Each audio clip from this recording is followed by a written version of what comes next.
to tell you about, because you know what? Each act here can tell you about themselves. I want you to start the applause. Keep it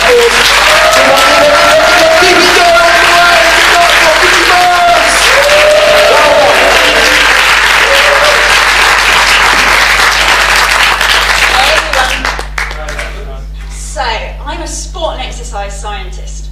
I love it, it's a fascinating subject. But what it does mean is that I'm developing a really bad habit.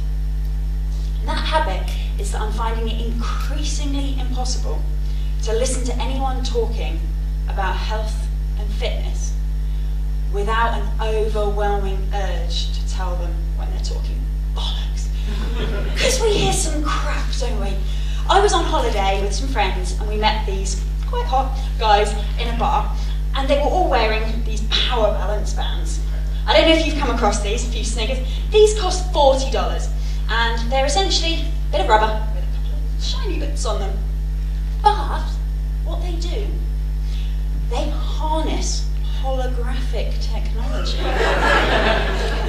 which resonates with our body's natural energy fields to improve your balance and performance. So before I knew it, in this bar, the guy got my friend to stand on one leg, gave her a shove, she kind of fell, as you do when men push you in a bar, and then he took off his power balance band, put it on her wrist, and did the same again.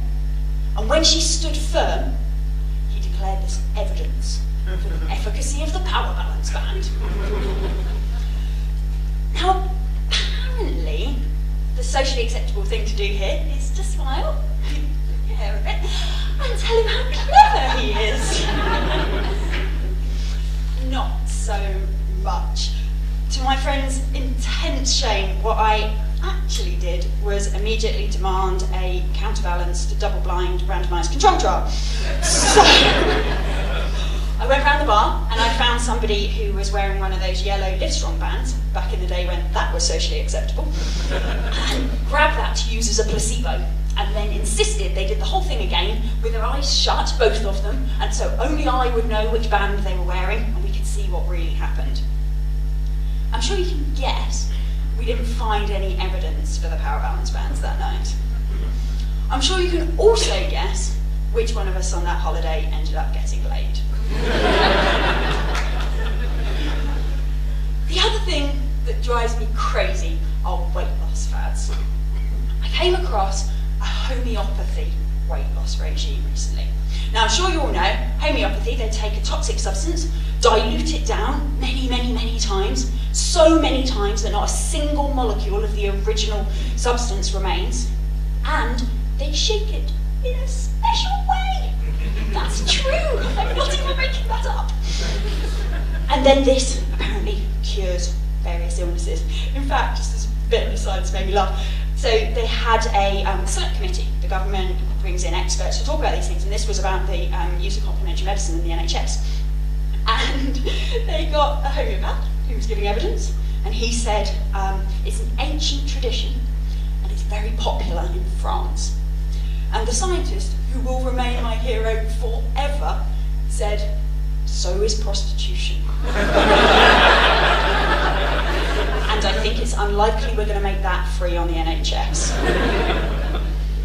Anyway, this homeopathic weight loss technique, you had to buy their very expensive remedy, obviously, and at the same time, it was very important that you exercised daily and excluded from your diet alcohol, butter, biscuits, cake, crisps, chips, chocolate, fried food, processed food, and fizzy drinks. And it was the homeopathy that made you lose weight. But the fact remains that feeling fat can really get you down. What I didn't mention about the holiday that I was on is the two girls I went with are size 6 ex-dancers, and it was a beach holiday. I didn't think this through at all. We went scuba diving one day, and when they gave us our wetsuits, they just went into their wetsuits, looking lovely. Mine got to there, and no further. So I went back. I didn't think much of it. Give me the wrong size. It's fine. Went back to swap it, and the instructor said to me, and again, I quote, this is a totally true story, said to me, "No lunch for you, you're too fat." Yeah,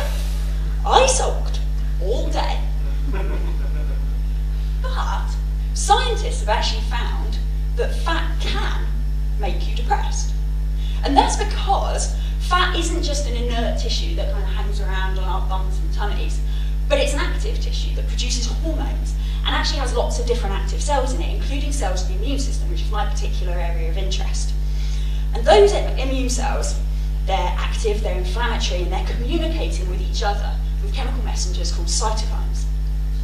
And those messages, as they go between the immune cells, can also get picked up by the brain. It's kind of like Facebook messages in the US government. And when the brain reads those messages, it changes how you behave. It makes you feel lethargic and unmotivated. It makes you crave warmth and comfort food. Now, as you can imagine, if you're ill, that's a really adaptive response because it makes you rest and makes you more likely to get better. But if those chemicals are just your fat talking, it's encouraging you to behave in the way that may have got you fat in the first place. And this actually has really serious implications for our health policy. I know it's supposed to be a comedy night, but still, take it notice. It has really important implications because most of our health promotion activities are based on the individual will telling you that if we educate you enough and encourage you enough, you'll exercise more and you'll eat more healthily. But actually, at the same time as you're hearing these messages, biologically, your fat could be telling you to curl up under a duvet and eat biscuits. So unless scientists actually spend more time talking to policymakers, we probably won't end up having health interventions that work very well. To finish up, apparently this is meant to be themed around Brecht. I don't know much about Brecht, but I'm a researcher, so I did some research. And I found that actually he's more relevant to my field than I thought. Because you see, he had some slightly odd tendencies. He was known as a bit of a creative oddball, and his feet would twitch, and his hands would twitch, and his head would go sometimes. And he had some weird, anxious and obsessive behaviours. At the time, they just put it down to his creativity, just a bit of an unusual person. But actually, after his death, he was diagnosed with an autoimmune disease where his own immune system was attacking part of his brain called the basal ganglia. Now, the basal ganglia, they partly help control voluntary motor movements, which would explain the twitching. But they also help control our thoughts and feelings, which leads us to this intriguing possibility that the immune disorder that actually ended up killing Brecht might have been responsible for some of his creative genius. So Brecht loved a bit of a take-home message, a bit of a story for you to leave with. So I guess mine would be, you might not be entirely to blame for your fat, but it's unlikely you can take all the credit for your genius either.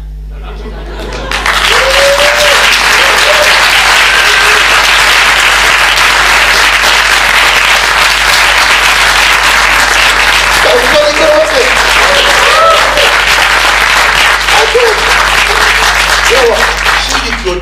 You lot did good. Thank you. You're a good audience. We actually need a lively audience. There's nothing like,